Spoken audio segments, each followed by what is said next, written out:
Warning, the Stone Age Gamer includes a lot of bad language. Cover your mother***ing ears.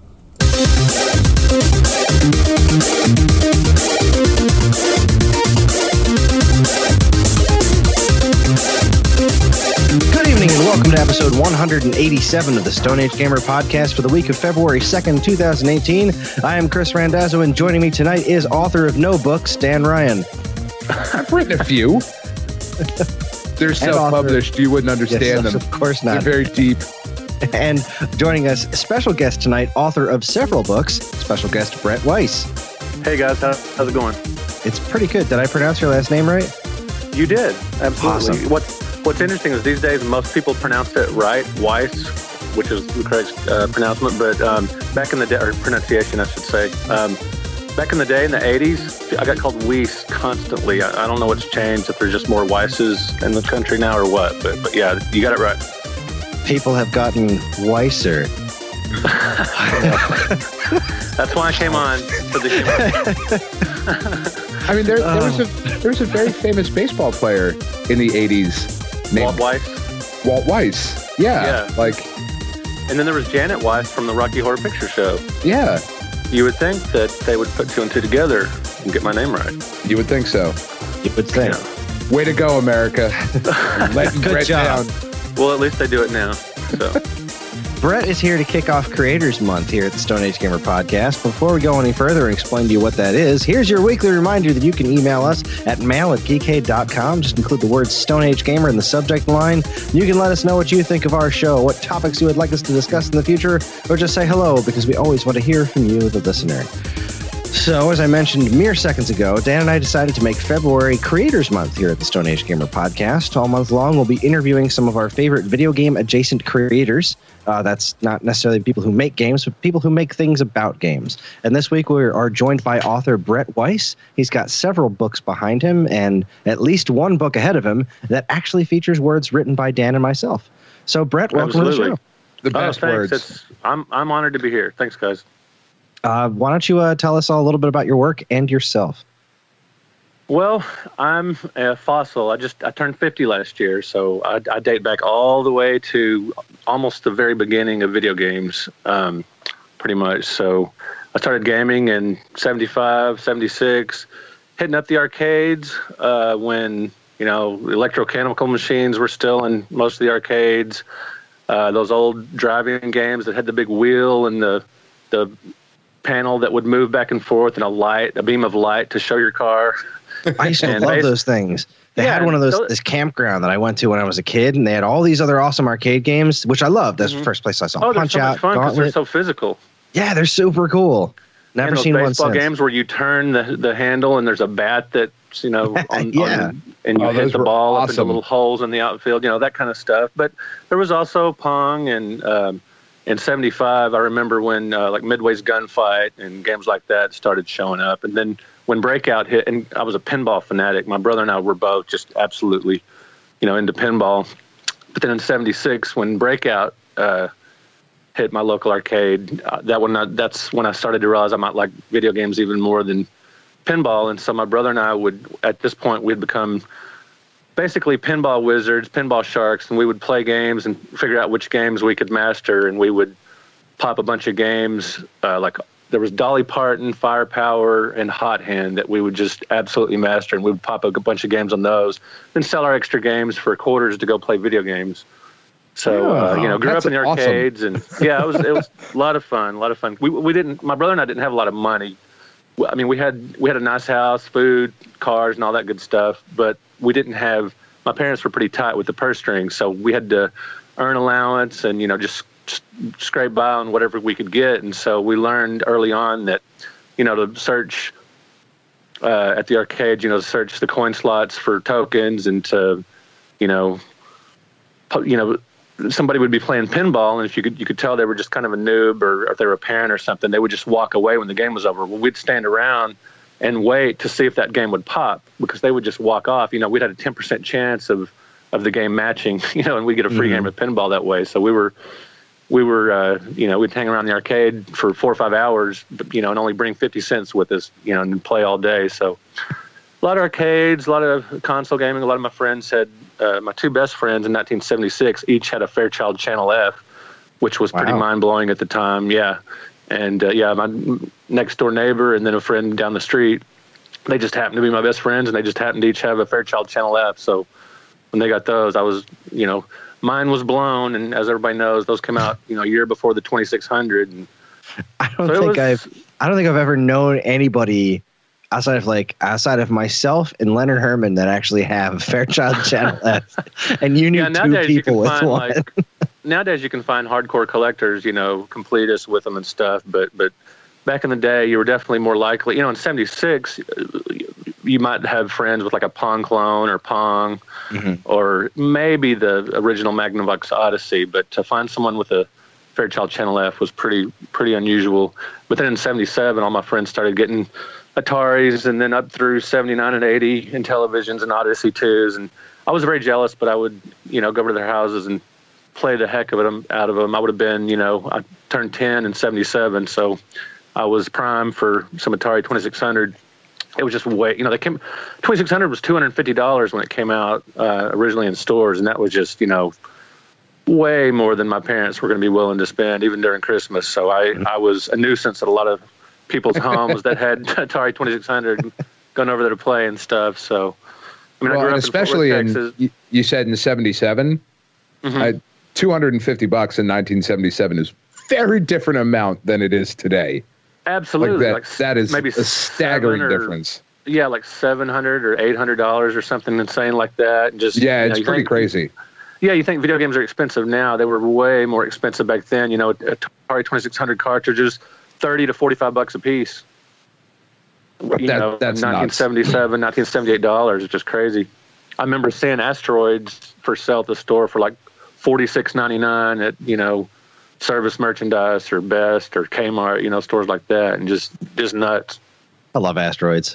That 2600 was what I started on. I got a 2600 Junior was my first game console, and very cool. That was in, let's see, I don't even remember what year it was. It wasn't that long after the Junior came out, I think. I'm pretty sure NES was already out in stores when I got mine, and I was obsessed with it. I loved it. Before that, I had always wanted to go over my cousin's house. They had an Atari, and I would go upstairs and play Atari, and everyone else would be out swimming in the pool, and I'd be like, "Yeah, screw you guys! I'm playing Mega Mania." I'm sitting inside. I'm an indoor kid. Very much so. Right. I had a ColecoVision was my first system, and I played the hell out of Smurfs and Mousetrap. And how old were you at that point? Oh God, when I had the ColecoVision, I remember having it in kindergarten. So 5. 4 or 5, something like that. And that would have been, did you get it pretty much right after it came out? Yeah, it was like 85, 86, somewhere around there. Oh, okay, so you got it after I got a little started to be closed out. I might actually, I might have had it before then. I don't really remember. I remember playing that when, it was in the living room of my house. I didn't have a TV in my bedroom at that point. Which I know for younger listeners of the show, that seems you didn't have a screen whenever you wanted it. God, what type of Stone Age life? Yeah, what Stone Age life did you live? Right. But yeah, I would go into the living room. My mom and I just lived in this little 2-bedroom apartment, and I would always bug her to play Mousetrap with a little insert to slide into the ColecoVision on the keypad controller. And looking at your controller to figure out which color code. Yeah, it was so cool. I loved it. Excellent port. Just about perfect. They had Mousetrap at my local arcade back in the day, and man, when the ColecoVision port came out, I was just amazed. As a matter of fact, when I got my ColecoVision, it was Christmas of 1982, and I had to pay for half of it. It was ColecoVisions were about $200 with tax and everything. It was I remember it being $189.99, and with tax and everything, it would have been about $205. And our Christmases were only $100. I say only.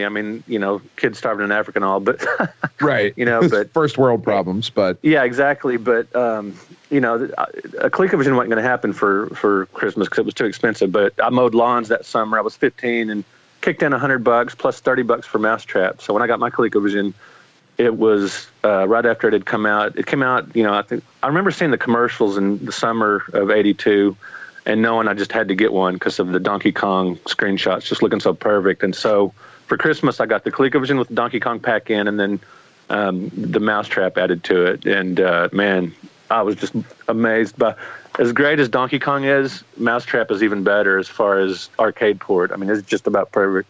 Oh, I loved this game. I mean, just played the hell out of this. This and Smurfs. That was it. Well, Smurfs I had a bunch of other ones. These were the two I played.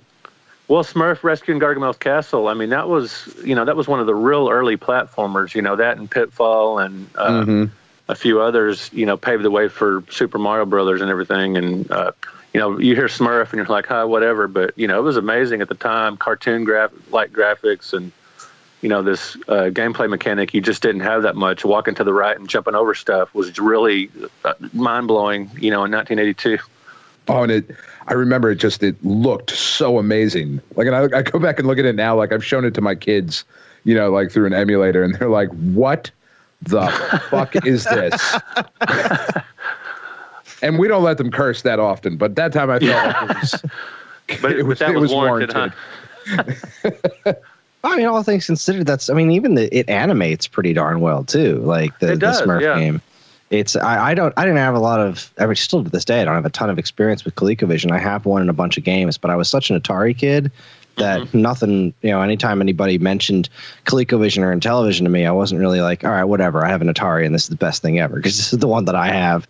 It wasn't until my friend Joey DeBono got an NES and I played that for the first time where things really changed for me because I also didn't have a lot of arcade experience at that point either. So my learning about games and especially arcade ports and stuff kind of goes backwards. Like I'd play the Atari games first and be like, oh, so this is what Pac-Man's supposed to look like. That's crazy. That was my first experience with Pac-Man was 2600. So I didn't see a problem with it, I had nothing to go on. Game plays fine. So I loved Pac-Man, but man, when I saw the arcade one, I'm like, whoa, he goes up, like he faces up. That's so crazy. And there's color. All the different ghosts are different colors and not blinking constantly. This is crazy.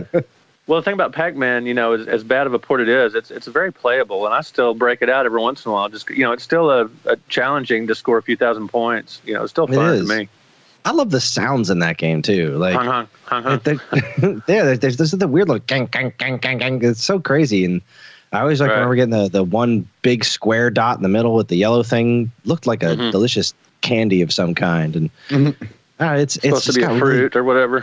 This is supposed to be something. I don't know. Yeah. And there was always that one dot towards the middle that was like two dots squished together, and I always felt it was super cool when you got that.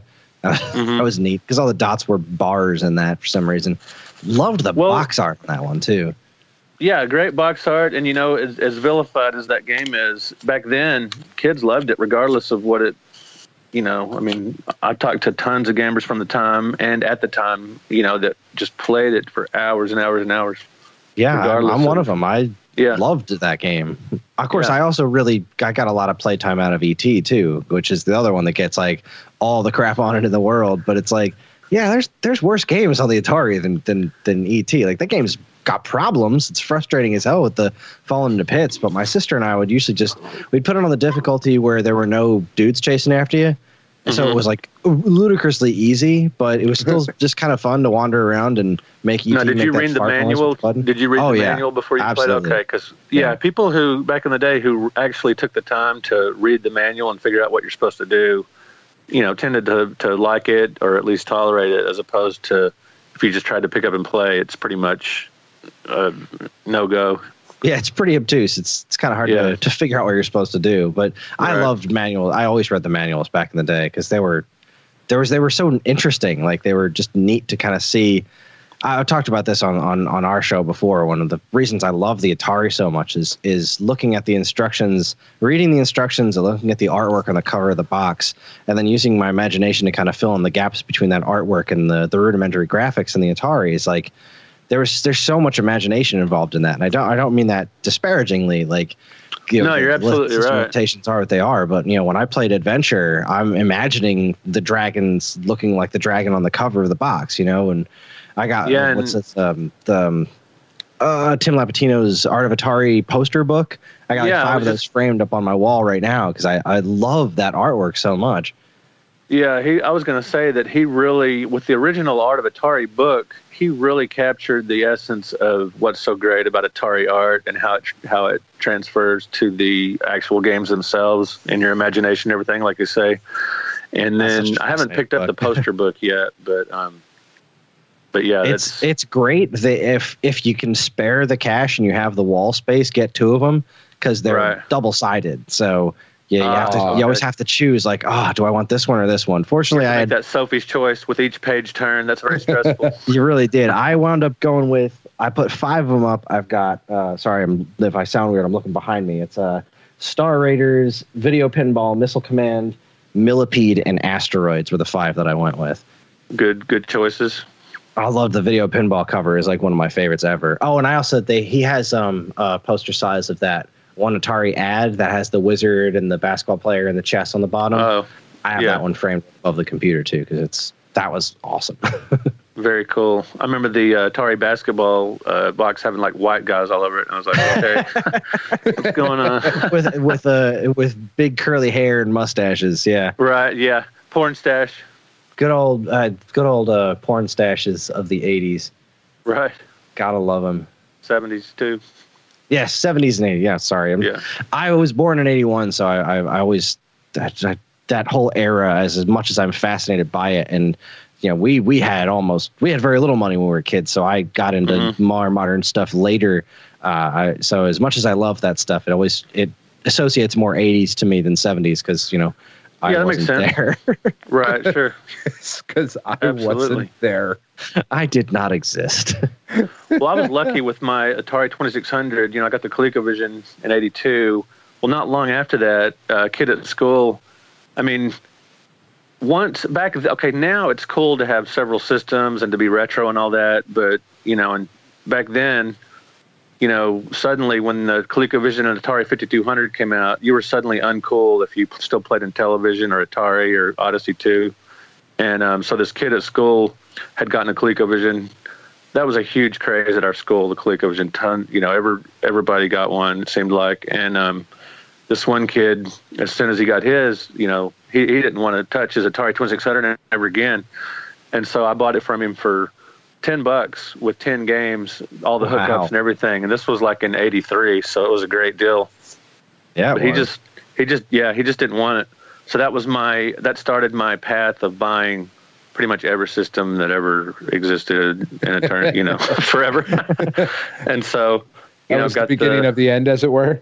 Absolutely, yeah. So got the Intellivision not long after that, and then when the NES came out, I got my NES.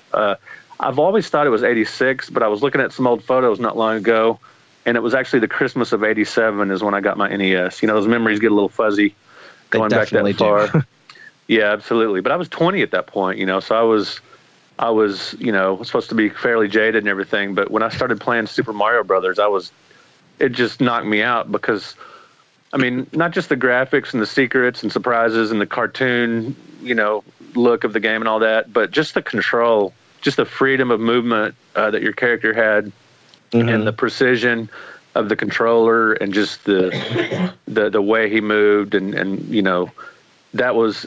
Every controller before the NES had a fairly significant problem to it. I like some of them. I like the 2600 joystick. I'm one of the only people I know that really likes the ColecoVision controller a lot, but they all had some issue. Well, the NES controller, at least at the time when it came out, was just about ideal. Really not much to complain about there. So as much as anything, I think the NES made an advance with the controllers. Of course, those were using designs from the old Game & Watch, but just console-wise, those controls were a major milestone. Yeah, it was taking all those different pieces of Game & Watch controls and putting them together in one little thing on a wire it was just the perfect size, perfect shape. It was, you're absolutely right. It was perfect. So I remember playing Super Mario Brothers for the first time and getting that controller in my hand using the D-pad. I had never heard of a Game & Watch before, so my experience was all with the Atari 2600 joystick and just being blown away by the buttons. And you're right, the movement of them, because you think about how like Pitfall Harry moves and jumps, and that was pretty much the bulk of my platforming experience at the time. You compare that to the way Mario moves and jumps, and it's night and day. It's a totally different thing. And plus, I think more than the graphics or the secrets or surprise, I think the controls just really knocked it. Really were the biggest difference. Maybe not the most obvious difference right away, but the controls were just really excellent. It was that, and it was that combined. Honestly, it was the music was a huge thing for me too. Yeah, that too, absolutely. Not a lot of music in Atari games, and and it didn't it didn't just keep looping like some of the old games. You got some different songs and stuff. So absolutely, yeah. Speaking of Game & Watch, I have just a ridiculous story that almost seems like a nightmare about the old Game & Watch. If you got a second to hear what it is. We got all night, man. Yeah. So, but a few years ago, over a decade ago, I don't remember when it was. I've tried to block it out of my memory, but here I am talking about it again. This was years and years ago, around the time when GameStop became Funcoland started transforming to GameStop and all that. Well, Dan and I both worked for that company. Oh, I was there for the transition. It was a nightmare. Go on. Right. Well, at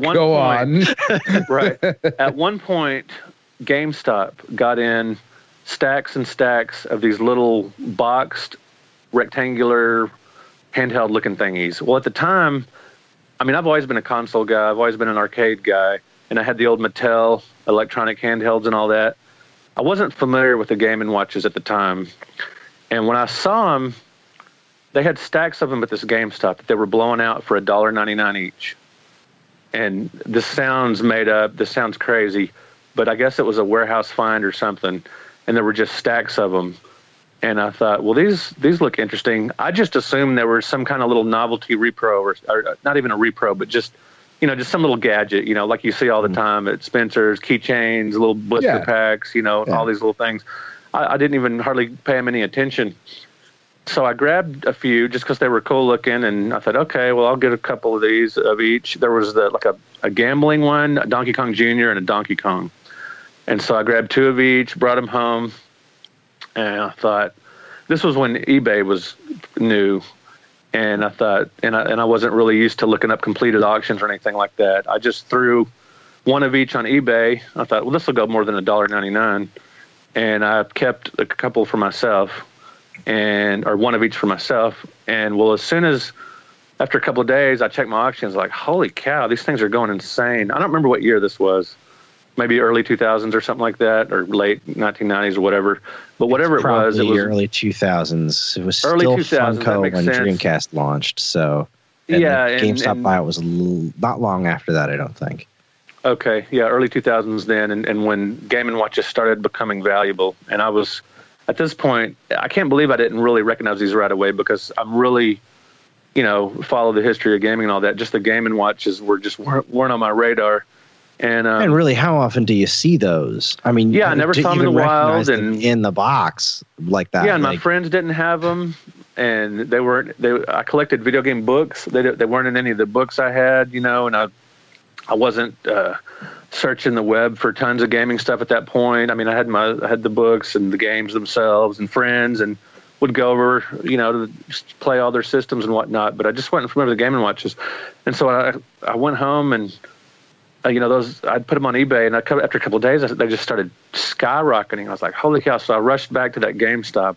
Please, still be there. And I get there, and that whole shelf, of course, is just completely barren. Someone in the know, a reseller or just a collector, somebody that knows what they were doing. I mean, even the employees didn't know what they were doing, obviously, because they were put out on the shelves, and that space was just empty. And I calculated it in my head that I had screwed myself out of probably about $6,000 or $7,000 worth of Game & Watches, just because I didn't know what I was doing at that point. Really sucked. I was like miserable for about 4 days till my wife was about to kill me just to get over it. But that sounds crazy. But those warehouse finds would show up back then. In the 1990s and early 2000s, you would have warehouse finds show up in stores, and most of us that were collecting at the time would buy one, whatever we saw, because we wanted it for our collection. and then not knowing at the time the stuff was valuable or the stuff would get valuable later, you know. And that even harkens back to the old video game crash of '83, when all those tubs or those big displays of Atari 2600 games starting off at $9.99 down to $5, down to $3, down to $1. That's how I got my copy of Dig Dug. Yeah. Oh yeah. We're going into an old Best that was closing. It was a Bradley's that was closing down. I picked up like 5 or 6 Atari games for like $1 a piece, but and everybody at the time would get one because they wanted it for their collection. It never occurred to almost anyone to get more than one, because why would you need more than one? You know, there was I'm not no gonna resell this ever. Like, eBay really ruined a lot of this for everybody. I mean, it really did though. Like, all this stuff, I look like I had growing up, I was the only kid in my neighborhood that had a TurboGrafx 16. And for whatever reason, there was a video game store in Turnersville, New Jersey, inside the Amish farmers market. Right. So it was only open on the weekends. And, it was called Bandit Video. I think it's actually still there. Bandit Video Games might still be there. Anyway, doesn't matter. Decided I had wanted something else and took in my TurboGrafx, traded it in, got whatever the other stuff was that I wanted. Years later, went to look up, I'd like to get my TurboGrafx back. I'd like to play Splatterhouse and, Keith Courage and Alpha Zone. Blazing Lasers and Legendary Action, like all these awesome games. Like when I was like, I'm going to hop onto eBay, see how much one of these things is. Like, fuck, I'm not paying $200 for that. Right. That's insane. No way.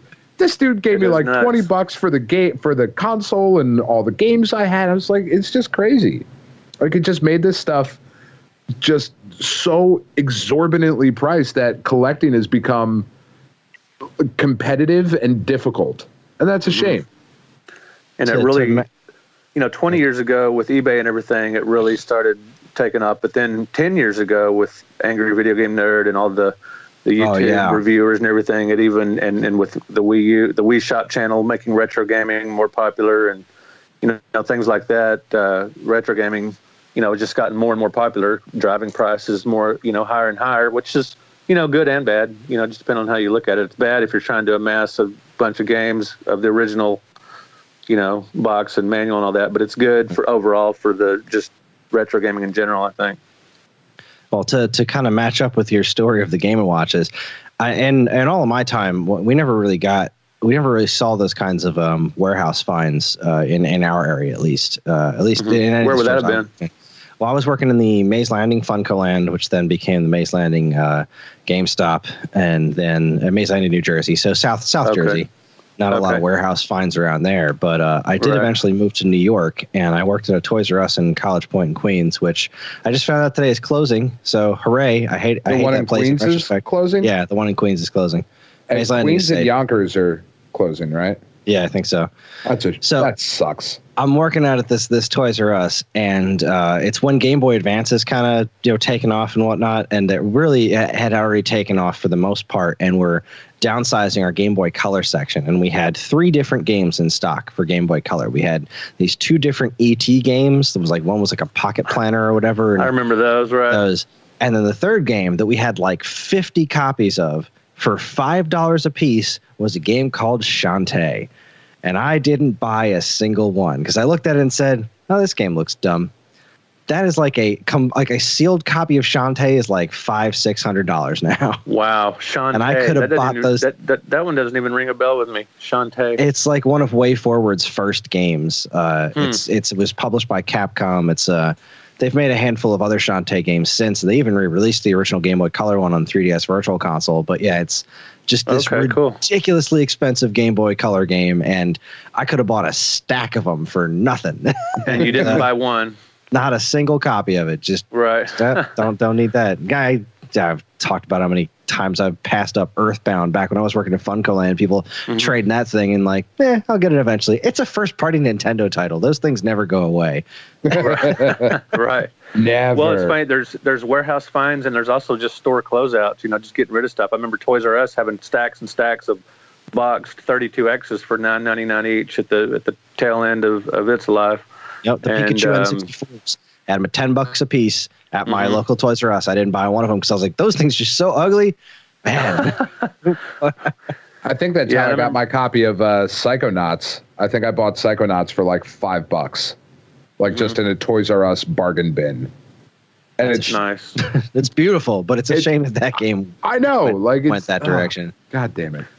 And GameStop had stacks and stacks of Conker's Bad Fur Day for $9.99. I don't know if you remember that. I do remember. Yeah, and I bought my one copy. At least I got one. But, same here. That was it.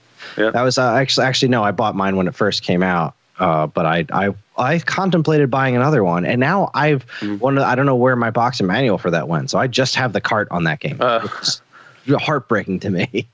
Yeah, no doubt. I made a horrible decision. Go ahead. I was going to say, speaking of box and manuals, when you're talking about store closeouts, that was similar to how I got a lot of my box and manuals. I have 2 giant boxes filled with flattened game boxes and another couple of boxes of manuals because, Funcoland used to display the boxes up there and then have drawers behind the counter of all the manuals.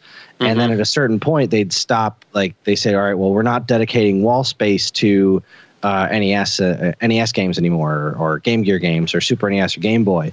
And they say they told all of the stores in my district to throw out all the boxes. And I immediately called every store in the district and said, don't throw them out, put them in a box. I will drive to you and pick them up.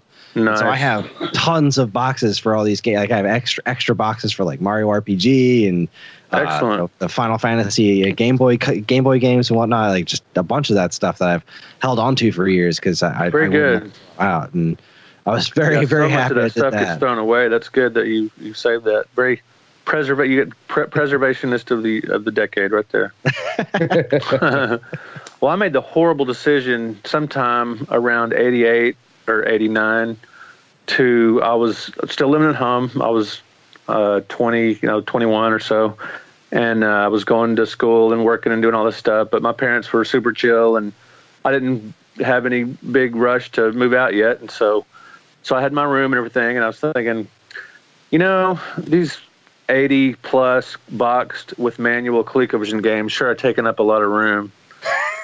I think I will keep the manuals, put them in a drawer, and I've got my, cartridges in those old faux wooden, wood grain little cases. I love those. Yeah. I wish I still had mine. I did have, I had a few of those in that, but then I had, all the boxes just lined up on these shelves. And I had probably 4 or 5 ColecoVision games that I had found at garage sales, that were just card only and had with my Atari and other stuff. But for most of my ColecoVision, 80 plus ColecoVisions, they were boxed on shelves. And I thought, I sure could cram. Oh, it was 89 because I was buying Batman crap for the new movie. I thought, right. And I could display some more Batman stuff up here on these shelves. And I was a man child. And if I got rid of all these boxes, so I threw away over 80 ColecoVision boxes in 89, and just kept the cartridges and manuals. I still have those cartridges and manuals, so that's cool. But man, once again, I screwed myself out of thousands of dollars. Before I was gearing up for my Game & Watch debacle by throwing away a bunch of ColecoVision boxes, just screwing myself out of a lot of money and cool gaming stuff. And see, I never kept the boxes for anything I bought. Mm-hmm. I would just I don't even think I opened games carefully. I have them. Yeah, I have a clear memory of getting Mega Man 2 and just tearing the box open to get to the manual. Because what the fuck did I care? I was whatever. Whatever. My mom, I wasn't allowed to keep the boxes, that was the policy in my house. My mom was like, what the fuck are you keeping these boxes for? They're just taking up room. And I was like, all right, whatever, the harpy. So fine, I'll throw them out. So I never kept any of this stuff. And now I look at my, I don't have a ton of stuff anymore. I did get rid of most of my stuff, but I have, the original NES Mega Man run. And I look at them and I go, I would love to just hang them on the wall in their boxes, because I'm never going to play the cards. I don't even have like my NES is in a box somewhere. You know, like if I want to play it, I'll emulate it because I own the game, so I'm allowed to. You know, but just to like have them up on the wall now, yeah, I suppose it's a lesson, kids. Be hoarders. Yeah, because you never know when your bullshit is going to be worth money. Right. I kept all my boxes, but they eventually got thrown away because I would. This is the kind of nerd that I was, and I always knew I was destined for retail. Is I would play with the boxes and like set them up in super fancy ways and like stack them and line them up, and then being a small child, I would like accidentally step on them all the time because I'd be lining them up on the floor, and eventually, like I think my parents just threw out the ones that were all crushed and whatnot because. I know I don't still have most of those boxes, but I also know that they were all precious to me at one point, so I know I didn't throw them away. Your parents came in and playing with your toys, you know? I mean, that's what kids did. Your parents came in and they were like, oh, shit, the kid's playing with boxes. What are we doing? Where did we go wrong? I know what Santa Claus is bringing him this year. Bunch of cardboard. Why do we waste money on this? Just your mom brings home some boxes from work or something and just throw them under the tree. They're all empty, Mom. My mom worked at Wawa, and like I'd go there in the summer, and she'd let me fill the sodas in the walk-in. I'd go in there and do her job, and I thought it was the funnest thing in the world. You know, what is this Wawa? I see Leonard Herman. I know lives up in New York or whatever. What is? We don't have Wawa down here in Texas. Oh, you're in Texas? Wow. Yeah. All right. Well, all right. So Wawa is like a convenience store. It's they also have gas station ones. They make really tasty sandwiches. They used to make way tastier sandwiches, but now they're just pretty tasty sandwiches. Okay. I am. I'm trying to remember because I lived in Texas for 2 years, and one of the gas stations in Texas has like a pretty decent convenience store attached to it. It's not Valero's. They do Quick Trip. No, it's not the Quick Trip. God damn it, this is going to bother me now. Where are you in Texas? I don't know if it's Fort Worth. Okay, yeah, they would definitely be Fort Worth because I lived in Midland and Corpus Christi, and they had them in both of those places. So I'm sure it's, but it's a similar thing, but way better. Like way. Leonard way Herman's better. always talking. He'll post something on Facebook about the greatness of Wawa. Like, okay. It really is honestly one of my wife's friends from California was just out here in November, and she obviously had never been to a Wawa, so we took Jen to Wawa. She was here for 2 days. We went to Wawa 7 times. She was like, "No, we have to go back. There's more stuff to try. I don't think you understand. I'm not going to be able to get it all in this trip." It is a life-changing convenience store. Really, the thing down here is the one down here is called Buc-ee's. That's the one that everybody loves down here. Mm-hmm. It's as big as a Sam's Warehouse, but it's a gas station, and it's better than Buc-ee's. Okay, I promise. I've been to a Buc-ee's. Okay, I've been to a Buc-ee's. We have better barbecue. You do. Not wrong. Yeah, you do. A little bit. Are you wrong? Stripes. There we go. It's Stripes in Texas. Not familiar with that. No? Okay. Maybe they're not in Fort Worth, but Stripes are kind of the same, like a Buc-ee's, like, you know. Oh, you know what? I saw some in Lubbock. We were in Lubbock over the weekend, visiting my daughter, and I saw some in Lubbock, but we didn't go in. Yeah, Lubbock was, for Texas, it's close to Midland. It's 2.5 hours away, but that's pretty close in Texas. Yeah, that's just walking distance. Yeah, no, like see, Kris doesn't understand this. You'll understand this, Brett. Like when I lived in Corpus, we would drive the kids, like on a Saturday morning, we would wake up and say, "What do you want to do?" And go, "Well, fucking nothing," because we live in Corpus, so we can go to the aquarium again. Or we could go to the zoo, and the closest zoo to Corpus is San Antonio. So 3.5 hours later, we're in San Antonio, but we didn't even think anything of it. It was like, well, that's just where we have to go. Like people, I think everybody should live in Texas for like a month just to get that experience of like nothing is anywhere near you. Well, it's an insane place. The Dallas-Fort Worth area pretty much has everything but beaches and mountains. And so if there's anything at all you want to do, it's in Dallas-Fort Worth. But, we do like to go to the beach, so I can drive 5 hours to Galveston. Yeah. And if I want to love to go to Austin and do the big, 6th Street or the Capitol or other stuff, UT games. My wife graduated at UT Austin, 3 hours. So basically, yeah, it's not like the Northeast where, you can drive to, 7 major metropolitan cities in, about 30 minutes. Yeah, no, Kris is one of my very best friends in the world, and I haven't seen him in person in almost a year, and he lives 35 minutes away from me.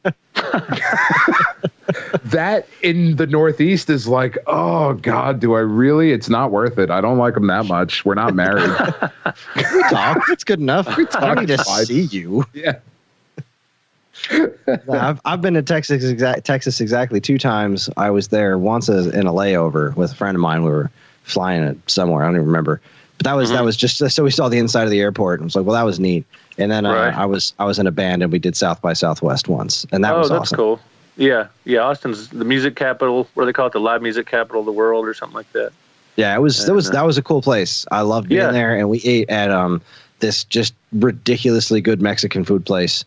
Oh yeah. Blew my mind. I wish I could remember the name of it, but it was like, we went back there like 4 times, and yeah, we got some barbecue too, because barbecue in Texas is the Tex-Mex and barbecue here is ridiculous. And we have outside of Dallas, we now have the National Videogame Museum. I guess you probably are aware. I do. Because I'm from this side of the world, and I know Joe Santulli, and I met him long ago. It's not like we're like close buddies or anything, but we know each other enough to talk when we see each other. And man, he had been talking about that for years, wanting to do that. And I was super stoked when he did it. I'd love to go out there and visit it, but it's really cool. It's 45 minutes from where I live, and I just went for my 10th time the other day. Wow. And I went to the grand opening. Before that, I went to the media event since I write for the Fort Worth Star-Telegram, so I cover the museum for with different events going on, beginning with the grand opening they did, and there was a VIP party or something that Leonard Herman invited me to and stuff, since he knew I lived down here and whatnot. So yeah, I'm always just looking for. Now they have Dallas Retro Gamer meetups there. About they've already done a couple there. So I'm always looking for an excuse to go to the Video Game Museum. Right now, currently, it's 10,000 square foot, and their ultimate goal is to have it to be 50,000 square foot. And it's already very impressive. Just they got classic arcade. They've got the museum laid out like levels of a video game. They've got a historical timeline laid out, and they've got like a mock-up of an old video game store during the 1983 video game crash. Just stuff like that. It's really, really cool. Yeah, I think Ryan, our sponsor from the Stone Age Gamer, was talking about buying tickets for me and Kris to fly out to the right. That was the thing. I hope so. I don't know when he listens to this show. We'll plant the seed, Kris. If you ever do make it to the Dallas-Fort Worth area, let me know, and I'll tell you all the cool spots to go to around here. Absolutely. There's whether it's movie locations or just some cool things to do in Fort Worth, the Stockyards, the Old West, whatever. Lots of cool things. Are there any good arcades out by you? There actually are. There's a Free Play Arcade in Richardson, which is north of Dallas, and there's another Free Play in Arlington. Each one of them has over 100 games set on Free Play, obviously by the name. But what's cool about it, it's only $10 to get in. Nice. And if you get there between I can't remember if it's 2 or 3 and 3 and 4 when they open, the first hour you only pay $5, and you can come and go awesome. as long as you want. You can be there 10 hours and pay $10. It's amazing. Nice. There's a place out Kris, here. Yeah. When we go out, we're going to go to the Deep Ellum Brewery first. There you go. Deep Ellum makes incredible beers. Mm-hmm. And then we'll go head out there. That sounds like a plan. All right. We have a pay by the hour arcade in Red Bank, New Jersey, called Yestercades, which is where I've had my birthday for the last 4 years, because it's like the happiest place on earth. And they do like an all day pass for $25. You have unlimited access for all day, or you can do a pay by the hour. I don't even know how much the pay by the hour is, because I never don't do the day pass. Right. Because it doesn't matter how much it is. Like if I'm going to Red Bank, which is like, hour and a half drive, like I'm staying there all day. I will get up first thing in the morning, go out there and just park myself all day long and just play games. Milk it for all it's worth. Yeah. Last year when I turned 50, I had my birthday at the Free Play Arcade in Arlington, which is about 25 minutes from Fort Worth. And I invited a lot of friends that were really kind of non-gamers, and my gamer friends and non-gamer friends and whatnot. But the people that, even the non-gamers, were like, wow, they were just blown away, and they had a blast just playing games that they remember from their childhood or from when they were teenagers or whatever, and just absolutely loved it. They have console games there too, or just arcades? It's all arcades, and some maybe each one has maybe 10 or 12 pinballs, and the rest are coin-op video games. Nice. Yeah, yesterday has one. Oh, go ahead. We do have one arcade that's even closer to my house that it's called Quarter Lounge, and they have an interesting system where you pay like $3.50 to get in, and then you pay a quarter for games. But then if you pay $5.50, you also have access to the consoles, and then they've got a library of games behind the counter that you can just borrow. So you can pay $5.50 and then play free console games or quarter arcade games. It's really cool.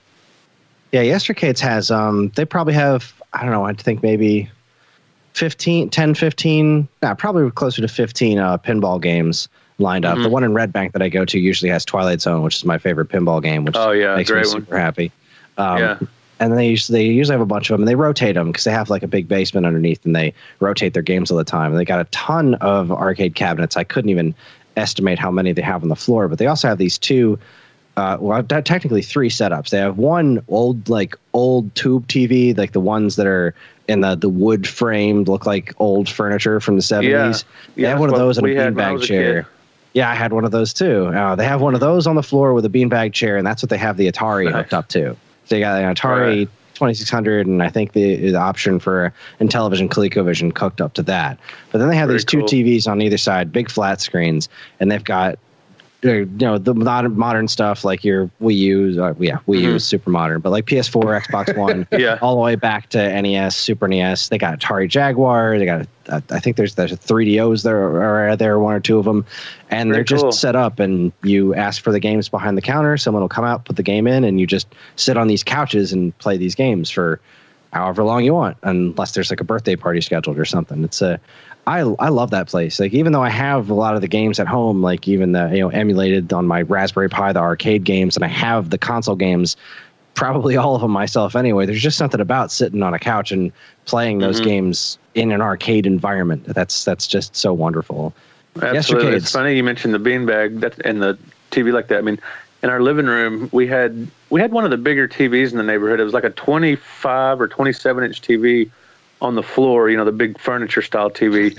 And I remember we had one of like the first remote control for your TV, or one of the first in the neighborhood. It had two buttons on it, an on and off and a channel switcher. And you'd push the channel switcher and it'd go, and then the channels would just rotate through all like 7 channels or whatever there were.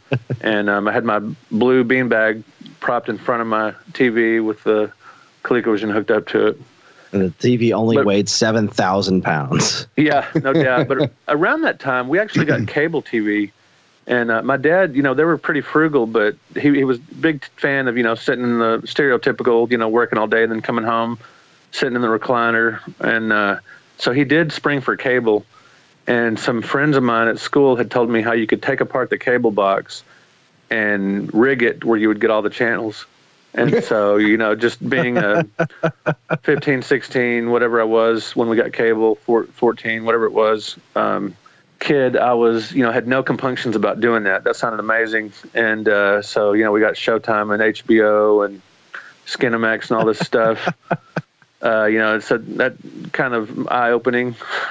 But yeah, back then, they later made the cable boxes where they were harder to open, and it was very esoteric how you would, you had to actually know what you were doing. But those first cable boxes, all you had to do was, you needed a Phillips head, I think, and you just had to bend this piece of metal away from the little tuner inside to keep it from touching it. And then somehow you would get all the channels. And so we had full-blown cable. That's awesome. Yeah, that was pretty cool. It worked out for us. My brother and I would stay up late, watching all these R-rated movies and stuff. So good times. When I was a kid, it was all just, going to the scrambled channels and trying to figure out what I was looking at. I did that too before I figured out how to rig it. I watched this black and white scramble. I think it was black and white just because it was turned that way for the, because it was the same way they scrambled it, just. Yeah. Just a scrambled, horrible, I'm sure, movie just because I could get a glimpse of a boob and a butt cheek every once in a while. That's right. Yeah, that's how we did it back then. Kids these days, their cell phones and their internet, they don't know how good they have it. They really don't. It was a treat to watch us scramble. There's a boob up there and there's a boob down there at the bottom. They're really split apart. They're split far apart, but there's two boobs. It's definitely a woman. I'm excited. I just saw 3 boobs. 3 boobs. Fantastic. This is the best movie ever. Yeah, I mean, when we were kids and we were riding our bikes all over the place, we had one of our friends had found some magazine, I don't know what, Penthouse or something, and it just stayed under this tree near this dried out pond where we'd ride our bikes, and every day or two ride over there and look at the magazine and then keep riding. The magazine that our friends and I found went under my friend James. We went to his house and he was able to pull up the air conditioning vent and he hid it between the carpet and the floorboards. Oh, nice. And so we'd go over there and borrow it, and that's where the magazine stayed, in the carpet beneath the hiding stuff in air conditioner vents long before Dexter. Long before I kept the TV show. That's where he hid all his killing implements and things. Or no, his blood samples. He kept them behind the air conditioning. Yeah, that's what it was. Dan knows Dexter. I've never seen it. Oh, okay. The first couple of seasons are Kris great. is a heathen. Yeah. I recommend the first 2 seasons for sure. Yeah, that's one of those shows that I've been told to watch a billion times. All right, well, I'm watching something else first. Only so many hours in the day, but I'll get Dexter eventually. We still need to finish Breaking Bad. We're on season 2, and we started it 2 years ago. So that's really sad. Yeah. I have seen exactly 3 seconds of that show. I wouldn't even recognize it if it was on. Be like, is that the guy? I don't know. Whatever. Click. It's too much. I'm sure. Well, the first episode turns a lot of people off. You got Walter White, just this old man in his tidy whities, and you're just like, okay, this is kind of weird and gross, but hang into it for 3 or 4 episodes, and it's like crack. Yeah, or meth. Huh. Yeah, or meth. Yeah. See what you did there.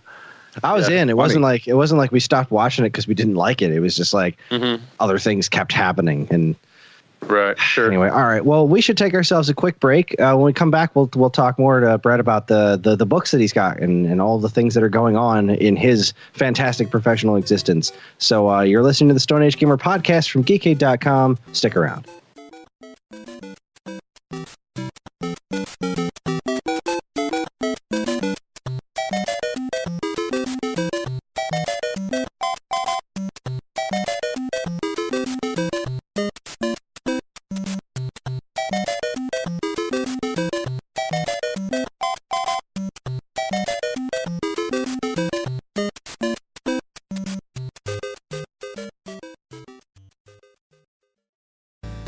And now here's a look at some of the other original content available right now at Geekade.com.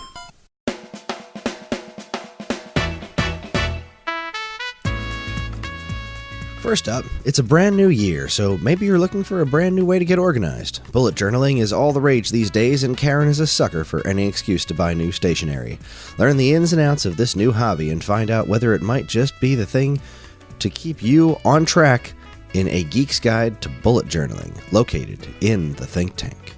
Then, in 2018, Dan has decided to jump on the indie train and find the focus of each month's Bits and Brews pairing, by pairing an indie New Jersey brewery selection with suitable indie games. First up, from Carton Brewing in Atlantic Highlands, New Jersey, comes Regular Coffee Imperial Cream Ale. And from Thunder Lotus Games comes Jotun, or I forget how Dan pronounces it. He's not here, because I'm doing these commercials alone. An action-adventure game that weaves in elements of Norse mythology. Find out what makes these two work so well together in Bits and Brews 28, Regular Coffee, and Jotun. I'm going with Jotun. Finally, do you like Power Bricks? Who doesn't like Power Bricks? Oh wait, nobody likes Power Bricks because Power Bricks are awful. Power bricks are humongous, and they take up lots of space, and they make lots of heat. And you know who really hates power bricks? Matt Much. Well, he wrote an entire article about how much he hates power bricks, and I think you should go read it. So go over to the think tank and check out Incredible Feats of Engineering, except by Matt Much. You can catch all this great stuff plus tons of other articles, videos, podcasts, and more right now at geekade.com.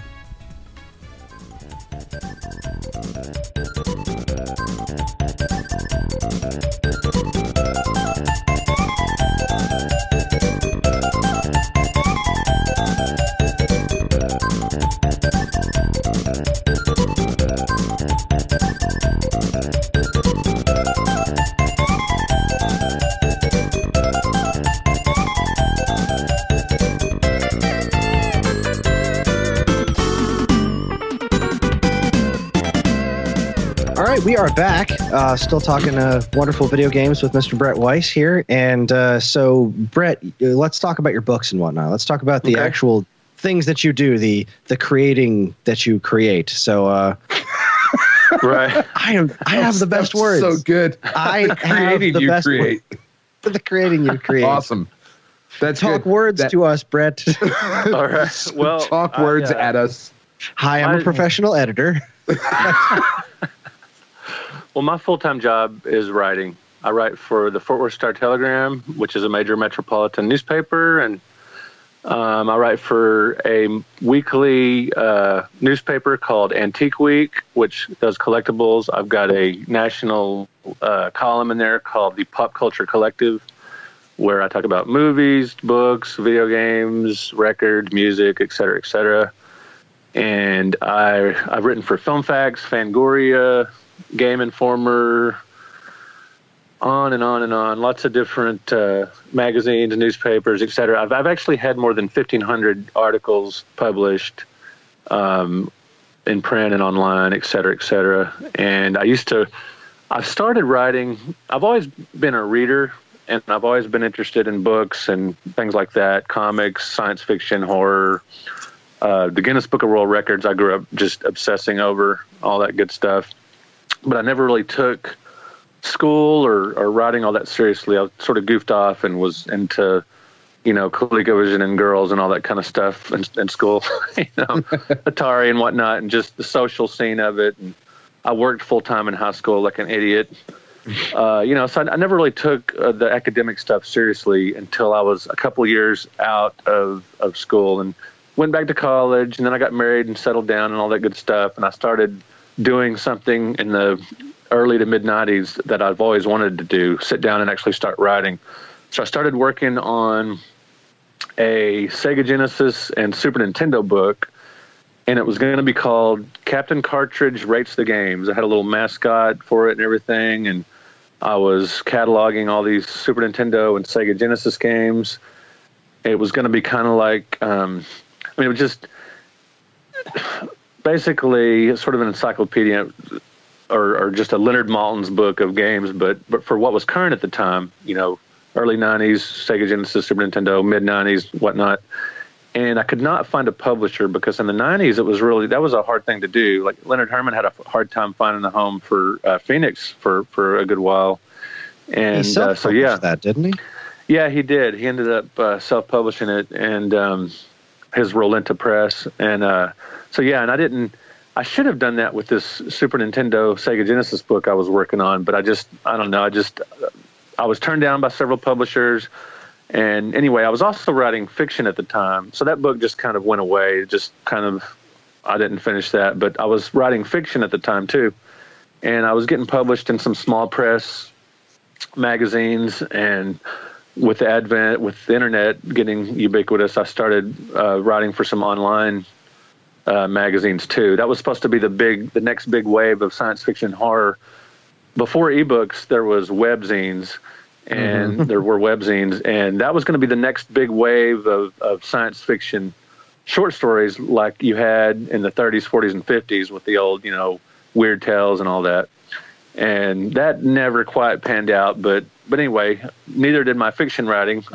And so, but in 1997, my brother-in-law sent me a classified ad for something called the All Game Guide. And it was an online database that mission was to catalog, describe, and review every single game that had ever come out in the history of creation for every console, every handheld, every computer. And you could do as much as you wanted, as long as, you just put in reserved what games you wanted, and you could, I had a massive collection of, and all these resources. So I was cranking out descriptions right and left. And when I had a chance to play the games, I'd do reviews. And so I was working at Walden Books at the time. I'd actually got so much work with the All Game Guide, and they made me an editor for several of the consoles, that actually quit my job at Walden Books and was writing full time. I started writing for the All Game Guide and the Comics Buyer's Guide, which was a long running. Yeah, I was doing that. I was on the review crew for that. That had started, decades ago. That was one of the big major comic book publications. So at that point, I was writing for the All Game Guide and Comics Buyer's Guide, and I started publishing in different magazines, Toy Car and Model, and Toy Collector, just all these different magazines at the time. And after 9/11, the All Game Guide, they really, there was a big downturn in just about every aspect of economic. There's a big economic downturn, in business. 9/11 hurt businesses overall because it just sort of depressed everyone. It depressed the economy as well. And after 9/11, the All Game Guide let go all of their off-site writers. It was based in Ann Arbor, Michigan, and they let go all their off-site writers and editors and everybody. And I was just absolutely devastated because I'd been doing that, and just, it was my dream job, working at home, and I had little kids, and so I could work during their naps or late at night, and it was something fun I could do. And so I was super bummed out about that. And so I told my friend about this, just, one of my best friends, I was just telling him, man, I don't know what I'm going to do. I got these little kids at home. I had this great job I loved. It's gone. Well, at the time, it just so happened he was he worked for a garage door company. He was trying to start his own company. And he said, man, I'll pay you to just kind of help me with this to, get it off the ground and get the word out and stuff. So I started a couple of days a week just putting out flyers and business cards and whatnot, and just helping him. And he started paying me commission for jobs I was getting, so it was doing really well. And then I started dispatching and answering the phone, all that. And so while I was dispatching, it's not like a pizza place where you're getting 50, 60 calls. It's a garage door company, so I'd get a handful of calls a day, just for big jobs. And so all those hours in between left me time to write. And so when I was through moping about the All Game Guide, and I thought, well, see, one other bummer about the All Game Guide, they were just on the verge of publishing a series of books, and they were going to have me working on these books too, in addition to the database. And I was like, wow, this is awesome. Well, they canceled the book series. And so I got to thinking, I'm just going to do these books myself. And so like a crazed OCD maniac, I started with 1972, the Magnavox Odyssey, and worked my way up through the Atari 2600, 5200 ColecoVision and all that, and wrote a description, a write-up with critical comment for a lot of the games, for every single game, every U.S. release, for the Odyssey, Magnavox Odyssey, all the way up to the ColecoVision and Atari 5200, the Vectrex, and all the classic systems pre-NES. And I shopped around. I had gone to the San Diego Comic-Con and met a publisher there called McFarlane. And I had read, a lot of their movie books and esoteric reference guides and stuff. So I pitched this classic home video games book to them, and they loved the idea because at that point they had not published any.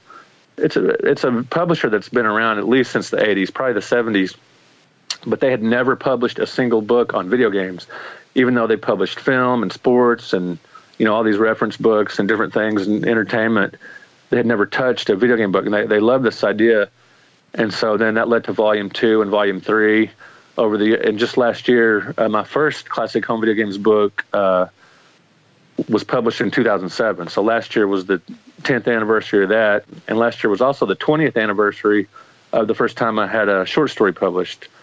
And so today, McFarlane Publishers, which does the classic home video game series, they have a whole line of video game books published by a variety of authors. So it's kind of cool that the classic home video games book was the first of all that. So that 2007, the first classic home video games book, a decade ago, that was right around the time that retro gaming started its big mainstream push with, like we mentioned earlier, the YouTubers and the Wii Shop channel and a variety of other things. So I sort of rode that crest of, you could say I maybe was a tiny part of it, or that I just sort of rode the wave of retro gaming, getting, mainstream and all that. Anyway, so I've been working on the classic I've got the 3 classic home video game books that go up through the Sega Genesis. Well, what happened, it was time to start to do the 4th and final volume, because that was going to be the Super Nintendo, Atari Jaguar, this 3DO and CDI. And I was like, okay, this is going to be, it's just, these books are taking a long time, and the video game book publishing industry has changed a lot. There's now these big full color coffee table books. When I published the first classic home video game books, most video game books were black and white, or they had, just a few photos, and production values were fairly low on a lot of them. Well, things had changed over 10 years, and I thought, I'm gonna see if I can do a full color hardcover coffee table book covering just the Super Nintendo, because that's such a popular system and everything.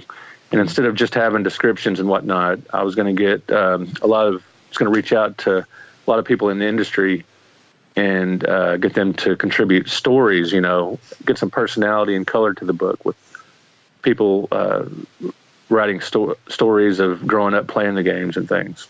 Mm-hmm. So that's what I've been working on, is the SNES Omnibus. Volume 1 will be out in the spring or summer. I'm keeping my fingers crossed for the spring. And then Volume 2 will follow probably about a year later. I'm working on Volume 2 now. Volume 1 is pretty much done. I'm just waiting for them to send me back the final pages to proof. And you're split those up alphabetically, right? Yeah, SNES Omnibus Volume 1 covers A through M. And then obviously Volume 2 will cover N through Z. And it's comprehensive with U.S. releases. So there's more than 350 games in Volume 1. Wow. I was going to say there's... So. If the split works like that, because I imagine at least looking at my collection, the majority of Super Nintendo games start with the letter S. But it actually divides up pretty well. There's so many games called Super, but then if you look at, there's a ton of M games, so it works out pretty well. Oh, okay. It's a good even split. Yeah, but that's good. You just heard it was splitting up. I figured, all right, the first volume is going to be like A through R, and then Volume 2 is just S to the end of the alphabet with all the Super games. But no, I guess I'm glad that works out. But this is such a fun project. Oh, go ahead. I have almost bought the classic home video games books a ton of time. I know that's not the most fun thing to hear from somebody, but that's okay. I have looked at them. I have on almost Amazon. given you money a bunch of times. Because they've been on my Amazon Christmas list Christmas wish list for years, and nobody's bought them for me.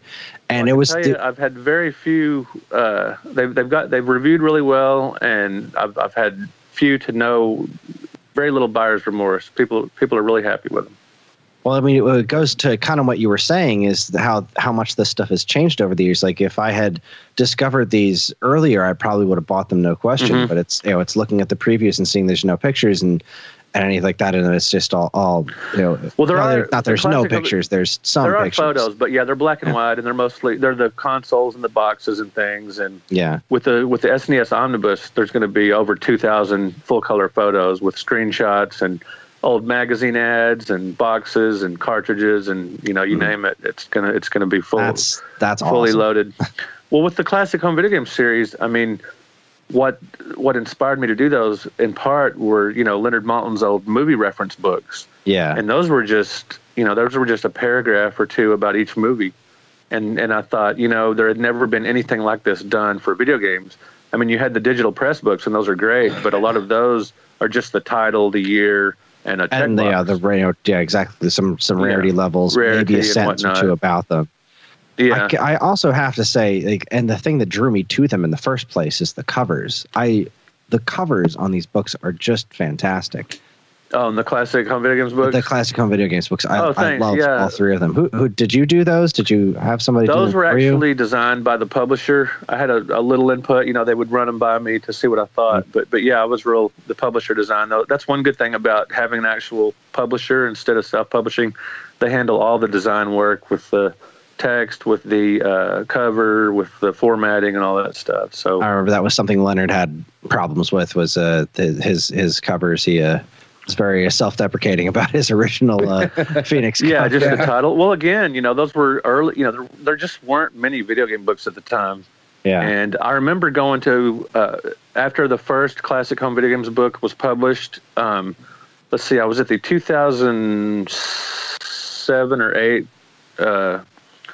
Classic Gaming Expo in Vegas, and I didn't have a booth, and I wasn't a guest or anything because I was, my book had just come out. Nobody knew who I was at the time. And I thought, okay, I'm just going to take a bunch of books with me and see what happens. Well, there's the Saturday morning of the show, the first day of the show, I have 20 books with me, and I just go through the line, and I'm showing everybody the book. I sold 17 $50 hardcover black and white books. I sold 17 in line just talking to people. Actually, there were 50. The suggested retail, they were actually $55. Because McFarlane, they're a specialty publishing house, so their cover prices are a little steep for the hardcovers. Mm-hmm. The soft cover books are now $25, which is pretty good and which is pretty standard, for an oversized soft cover book. But the hardcovers at the time were $55 per book, and it was people. I showed, as a matter of fact, Nolan Bushnell was at that show. And I showed him the book, the 1972 through 1984 classic home video games that had just come out and everything. And he was like, wow. He was amazed about the production values of it. The textbook binding, the really the heavy paper stock, they're black and white, but they basically look like a textbook you would have in college. And he was just floored that.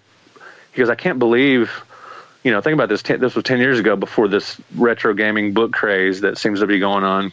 Mm-hmm. And he was just like, wow, it's so cool to see Atari covered this way, with such durable binding and taken seriously and, published by a professional publisher and all that good stuff. So, yeah, the market has changed tremendously in the last 10 years with the books, and the production values, I just thought, I switched publishers from McFarlane to Schiffer. Schiffer, the 100th Greatest Console Video Games, 1977 through 1987, which came out a couple of years ago. That book was my first to actually appear in Barnes & Noble. And I remember my publisher emailing me and saying, hey, I got good news. All 600 and something Barnes & Nobles in the United States have each ordered, X number of books of your 100 Greatest book. And I was like, okay, this is cool. That's awesome. Yeah, so my wife and I, he told me when it was going to happen and all that. And so my wife and I, it was a month later or whatever, we go up to Barnes & Noble, and there's my books there on the end cap with, I think I don't remember some other gaming books that were fairly well known at the time I was like, okay, this is great, had my picture made by it and all that stuff. And that was really an exciting moment. That's very cool. But the change to Schiffer was really, McFarlane is, it's a good publishing company too, for what they do, but just with the production, and I do a lot of shows, retro gaming shows, and mm-hmm. To have a nice full color book with screenshots and all that tend to sell better at shows, just something people want autographed and that kind of thing. Mm-hmm. So basically what you're saying is that you're a legitimate version of us. You're an us that gets paid to do it, as opposed to whatever this nonsense is that we're doing. The books are nice and everything, and they're great to take to shows, and they're a good. That's cool, setting up and doing the autographings, and it looks good on my resume. But most 90% of my income I get from articles for newspapers and magazines and stuff, just because it's a day in, day out thing. And the books, nobody will even pay us to do that. Yeah. I'll tell you. It's a racket. I recently started writing I get paid a little bit to write for Stone Age Gamer. And well, I don't, Chris. I did actually get paid to write in a Nintendo Force once or twice. So. Oh, cool. That's cool. You're a professional author. I am a professional author, dadgummit. Or at least a published one. I've never submitted anything, but I don't know that. Yeah, everything we do here on Geekade is 100% free. We don't pay anybody for anything, and we don't charge anyone for it. Well, it's called the labor of love, and that's cool. That's right. That is very true. It is a labor of love, and it's a great especially hobby. The labor part. But, right. Talking to this guy every week is tough enough. Oh yeah, I know. I'm just kidding. Yeah. No, I have again the 100 greatest console video games book. The only reason I didn't buy that was because it was on my Christmas list, and like I'd look at it in stores and be like, "No, don't buy yourself something in November, you jackass!" And that I just haven't gotten around to buying it yet. But it's on my list of things to pick up. They have it at my local game store, actually. Level Up in the Hamilton Mall. At least they did have it. I don't know if they still do. They had a handful of copies of it, and I know that they were selling it. All the guys there were talking about Diamond Comic Distributors. They picked it up, and so a lot of gaming stores order things, certain things through Diamond. Like I know the Digital Press store ordered a bunch of copies through Diamond because they get book. Gaming related comics and stuff. Oh, thank you. You doing a second one of those? I've been asked that a lot, and I hope to at some point. The SNES Volume 2. Omnibus Volume 2 is going to take up my time for the next probably 3 or 4 months. But at some point, I hope to start on a sequel because I've been asked a lot, and I think it would be cool to cover either the next decade or the next 2 decades. I'm going to have to sit down and look at, either do 88 to 98 or 88 to 2008. Ooh. But I think I might just do the next decade because I'd have to leave out a lot of games to cover 20 years. Yeah, I would leave out a lot of really cool 20 games. Years, yeah. There's so much good stuff between 88 and 98. Like, oh gosh, it's crazy. Yeah.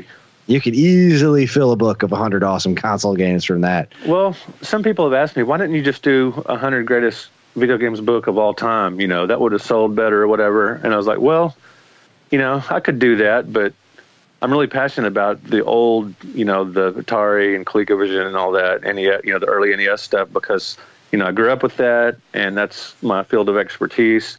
And a lot of those games get ignored. And if I did of all time, there might be 10 of those old ones on there, 15 or 20 or whatever, as opposed to, just a book full of them. I wanted to really spotlight a lot of the games that get lost to time or, some of the dark horses that may have. This is definitely the right call. I mean, the book's awesome, and with it, those limitations, because, like you said, everyone.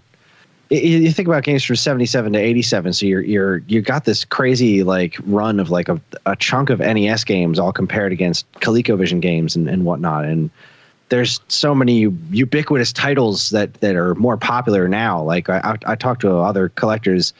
I just recently went going through a collecting phase where I wanted to get all the color box Atari published games.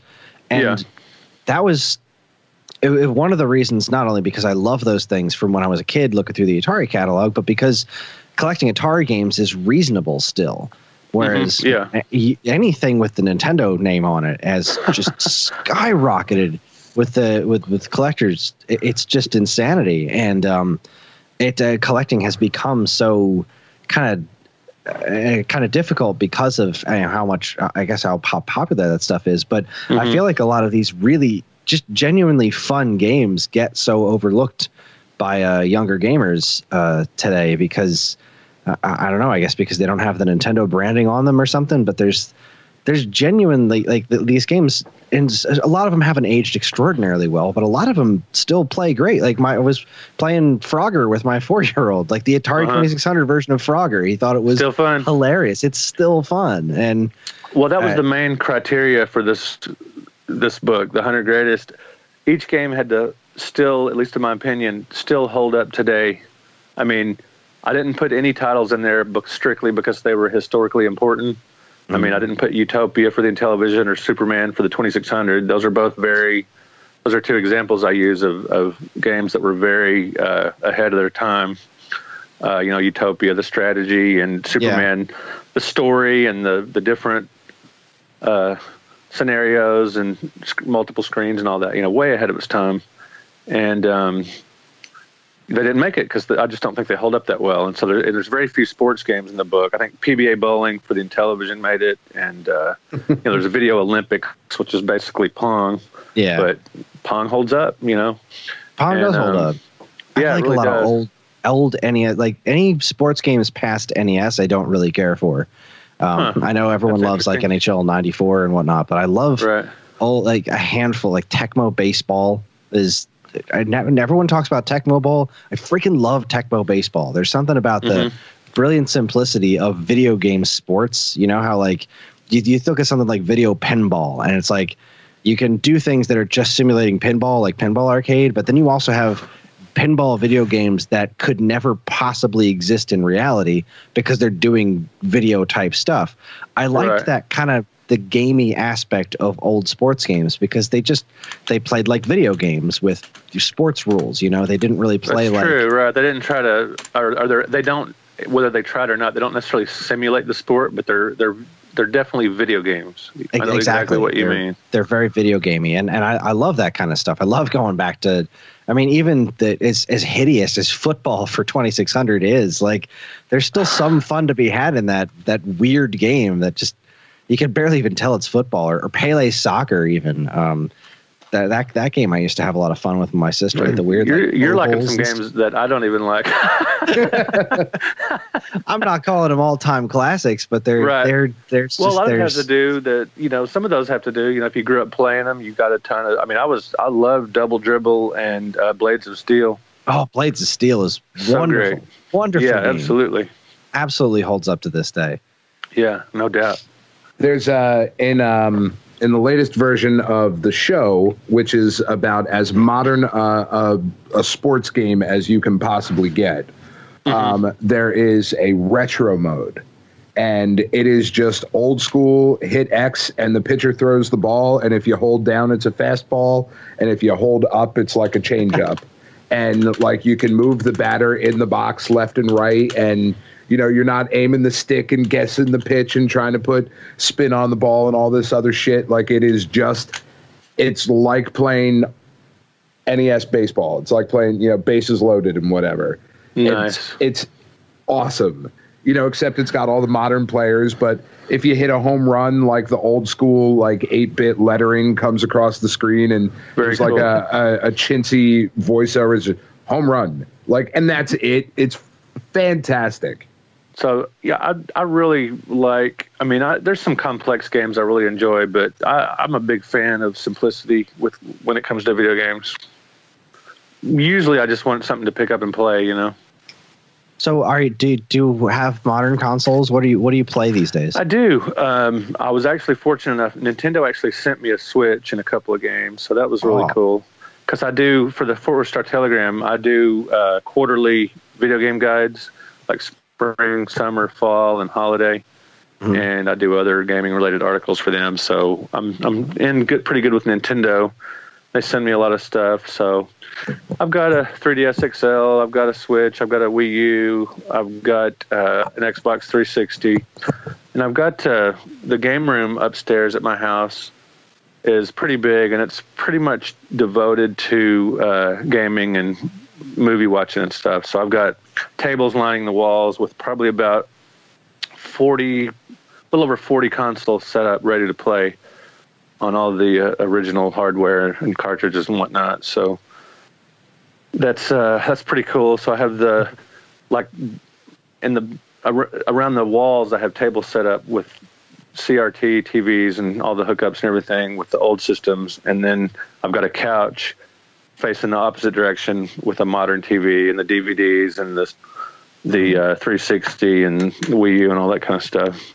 So yeah, I keep been enjoying Mario Odyssey, and I like the Donkey Kong Country game on the Wii U a lot. That's really good.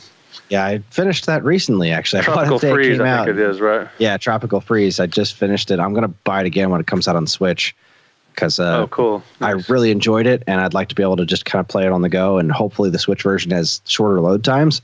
Right. That game's load times are brutal. Yeah, but I follow modern game. Like, I don't have a PS4 or an Xbox One, but I follow. Neither do I. You know, since I do the game guides for the paper, you know, I follow what's going on, and I'm interested in it anyway. So I follow. But you know, as far as Overwatch and like Uncharted and all that stuff, I don't play any of that stuff. I mean, played a little. My son, when he still lived at home and had his 360 and stuff, I'd play some of those, you know, some of that with him, Call of Duty and whatnot, Star Wars, Battlefront, I do some of that, but a lot of the big, expansive, modern games, the A-list titles, I just don't have time or don't have the system for it for a lot of that kind of stuff. But I have my foot in the waters of the new stuff, but I'm pretty retro most of the time. So you sound very similar to my tastes. I tend to gravitate towards things with even modern games with retro sensibilities. I do make some exceptions. I really loved the first two Uncharted games. I never did any of them past that. I heard 4 was just incredible. Some people called 4 like the greatest video game of all time and stuff. It's up there. It's really, really, really good. Cool. There are just some modern games that just transcend that. They reached out to me and say, all right, you need to play this.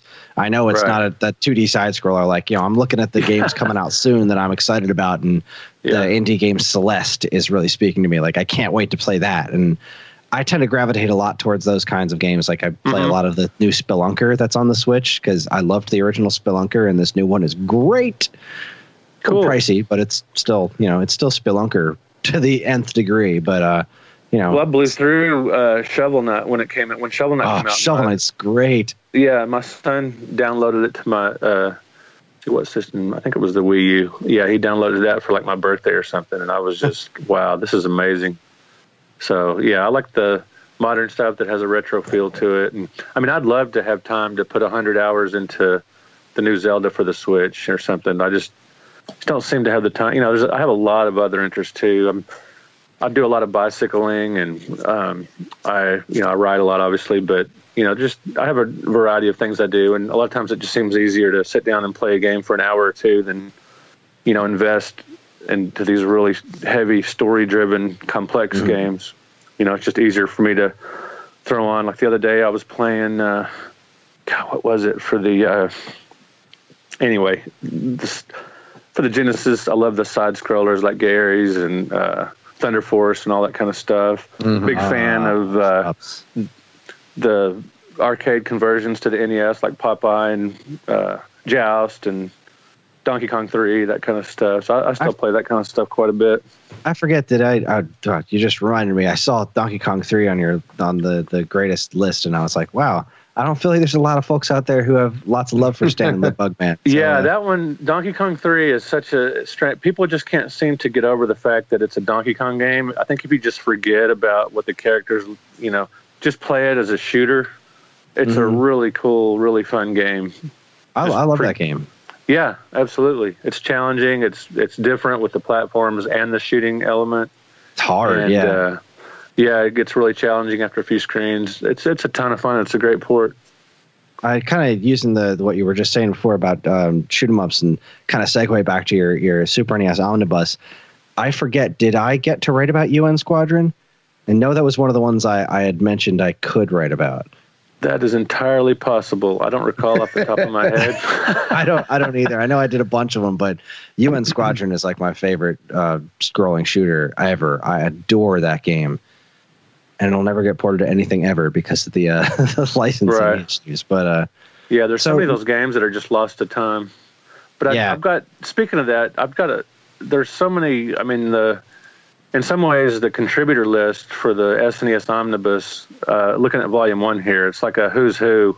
I mean, you got Blake Harris, contributed stories, author of Console Wars, Kurt Kalata of Hardcore Gaming 101, Tim Lepatino, Art of Atari, Sean Long, RGT85 on YouTube. His channel has just really blown up lately. Rob McCallum, the filmmaker, 8-Bit Eric. I mean, Benjamin Reeves, senior editor for Game Informer. John Riggs. Some guys that used to write for the old magazines, like Greg Stewart, former previews and reviews editor for Electronic Gaming Monthly. Oh, Greg Stewart. Mm-hmm. Yeah, and Steve Wojta. I don't know if he's Wojta or Wojta. He used to program games for the Genesis, and he's been programming, still programs for a lot of systems. But yeah, I've got YouTubers like Brittany Brombacher of blondnerd.com, Blonde Nerd Comedy or blondnerd.com. Got all kinds of, for the next volume, Kelsey Lewin, the YouTuber, is doing a story. And, some people I reached out to said they were interested, but then I never heard back. When I sent them maybe all the parameters were just, I sent all these, I don't know, writing, it is work, and it was pretty much volunteer driven as far as the contributions. People were either passionate about contributing their stories or they weren't. And the ones that didn't and that's fine. I mean, there's no, obligation by anybody that said they would contribute and then they didn't. That's fine. It's, asking a lot of people to, just contribute stories. It takes time and it's hard work and stuff, but boy, I got some really, really good stories. And what's cool about them, the phrase I heard the most or when I was going through editing the stories that people wrote, people talking about how these games are, have a special place in their heart. Sometimes I had to edit that out even because it started becoming monotonous because just that particular phrasing. I mean, I kept the spirit of what they would say, but I couldn't just have story after story say that. I had, being an editor and writer and all that, you have to make it where you're not redundant. But the sentiment I would leave in because these games are important to so many people and certain titles that people grew up playing. I mean, I've got stories of people bonding with their grandmother over a game, with their dad that didn't talk much, but maybe he was real animated playing a game, special trips to Toys R Us, those magical, when you get those little sheets off the racks and take them up to that magical building or little magical room at the front of the store and where you could see all those games when you got a glimpse when they would open the door. Yeah. And, it really transports you back to the 90s when you would rent games from Blockbuster, all kinds of stories like that. The stories people contributed were mostly from a personal slant, because I wrote a description of each game along with, a lot of commentary, critiques and whatnot. And then I also included, quotes from other sources like vintage magazines, from websites and whatnot, just to give you a good, well-rounded look at each game. But the stories, there were 79 different contributors to Volume 1, and most of the stories are very personal in nature as far as how particular games affected them growing up or programmer stories, things like that. So, yeah, you got a good variety of writers and stories in the book. So I think the best part of this book is not going to be what I wrote because, I wrote a good lengthy write-up for each game, 150 to 400 words or so on each game, enough to where you're not going on and on, but you get a good look at the game, especially with the screenshots and everything. But then a lot of the games are supplemented with these personal stories that really, I think, are going to be the heart of the book. So we're running kind of long here. I guess we should probably start wrapping this up. We do have a question that we ask every guest we ever have on the show. So the question is, what bread is the best bread? What bread is the best bread? I'm glad you asked me that. Are you though? Are you really? I'm neutral. No, I'm kidding. No, I like a really like a bread with seeds and grain and whole grain and brown wheat, a really good pithy bread, I should say, like a healthy bread that's got a lot of substance to it. I don't think we've ever had that as an answer. I don't think we have either. Yeah. The word pithy, that might be the first time the word pithy has been used on our show. Yeah. So I like a bread with substance, some weight to it and, that's good for you. Good answer. This is what we get for talking to East Coast guys most of the time. We're like, Jewish rye bread. That's what we like. Right. Give me something that's horrible for you. Yeah. I like a good multigrain bread. There you go. That's a damn fine answer. Well, Brett, thank you very much for talking to us. And thanks for letting me and Dan write in your book. I had a blast. I know I always felt bad, like every time you'd post something on the Facebook page about it, like these are the games that are less, like I could write about all these games, but I don't want to like force myself on this guy. Like I don't want to fill up the book. Right. Well, I mean, the enthusiasm really shows through in these stories, and you can tell that the contributors were really. It's funny. I posted this on a certain message board about, I was soliciting stories, and that this isn't. There's no compensation involved, but you will get your stories published in a professionally published book that's going to be in bookstores and all this good stuff. Well, man, I got some trolls just saying, oh, you're making people work for free, blah, blah, blah. The people contributing the stories are doing it because they love these games and want to share, I would love to be able to afford to pay 79 people, to write about hundreds of games, but it's just not in the cards. Yeah. But at the same time, that's not what these are about. These are just stories from, people's. This is like their diary, or like something they're excited to write about, something they want to write about. So payment wasn't really the issue with this. It was some people things people are excited to write about. And that really wanted to see their work in print and have their stories told and all that stuff, and to preserve, the history of that era.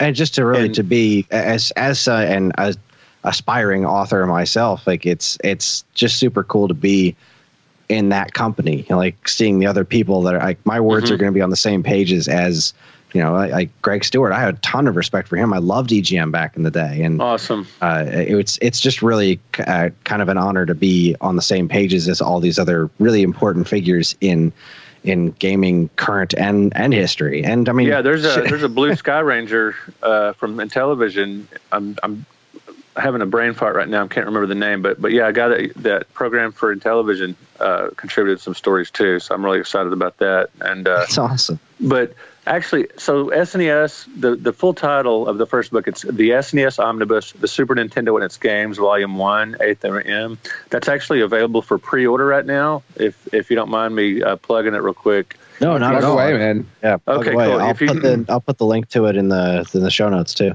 Okay, great. Yeah, it's just BrettWeissWords.com, BrettWeiss Words.com. You can pre-order it directly from me. It's not going to be out till summer at the latest, but it's probably going to be spring.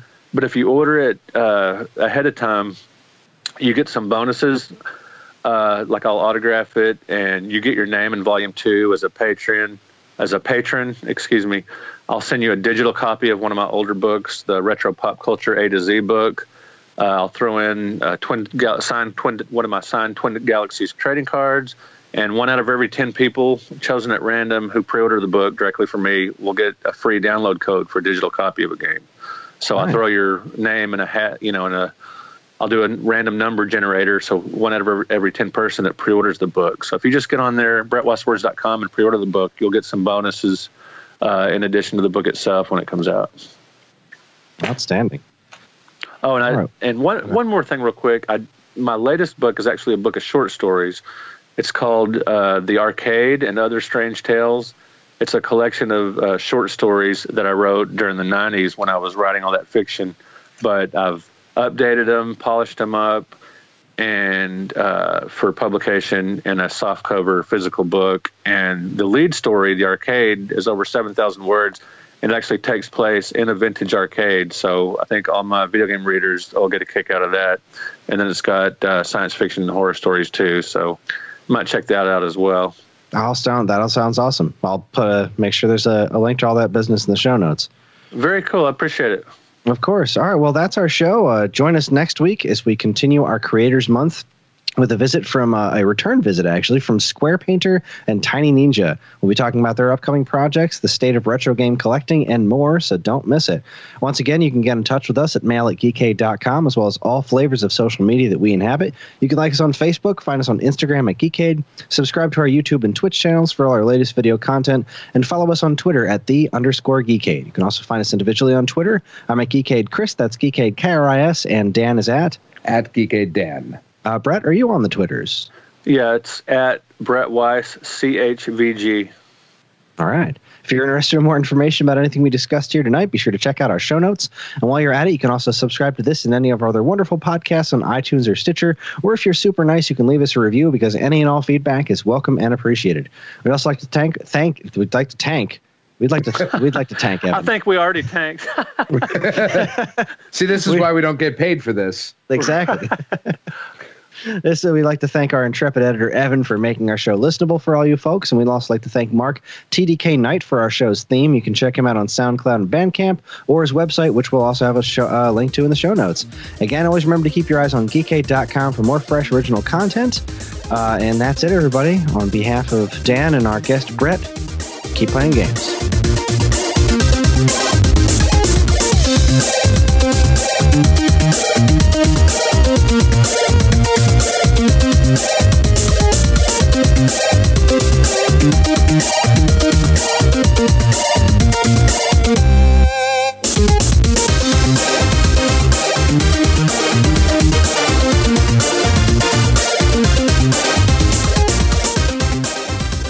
So, you guys want some stingers? I could probably supply with some stingers, some grade A stingers. Let's get those going. Here's to you guys. Enjoy.